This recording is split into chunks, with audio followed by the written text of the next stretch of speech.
आप देख रहे हैं crime down news HD। Hafizabad से हमारे रिपोर्टर मुबशर हुसैन भट्टी की रिपोर्ट के मुताबिक सुथरा पंजाब या गंदा पंजाब, ठेकेदारों और अमले की मनमानियाँ, आवाम शदीद मुश्किलात का शिकार। सुथरा पंजाब प्रोग्राम आवाम को रिलीफ देने के बजाय उनके लिए वबाल जान बनता जा रहा है।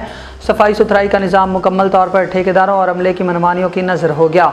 इलाका मकीनों के मुताबिक कूड़ा क्रिकेट के ढेर, नालियों की बंदिश और पानी की निकासी न होने के वजह से शहरी और देही इलाके गंदगी के ढेर में तब्दील हो गए।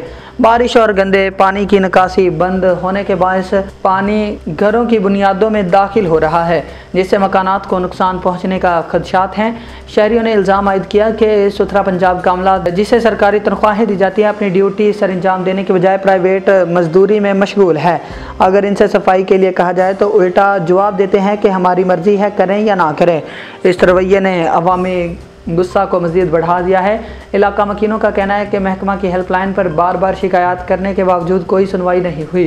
कूड़े के ढेर और खड़ा पानी ना सिर्फ ताफुन फैला रहे हैं, बल्कि डेंगू, हैज़ा और दीगर वबाई अमराज के खदशात भी बढ़ रहे हैं। अवामी और समाजी हलकों ने हुकूमत पंजाब और ज़िला इंतज़ामिया से मुतालबा किया है कि सुथरा पंजाब प्रोग्राम की सख्त मॉनिटरिंग की जाए, गैर जिम्मेदार अमले के खिलाफ कार्रवाई की जाए और सफाई के निज़ाम को मौसर बनाया जाए ताकि आवाम को रिलीफ मिल सके। अब तक के लिए इतना ही। मज़ीद न्यूज़ के लिए देखते रहें क्राइम डाउन न्यूज़। अल्लाह हाफिज़।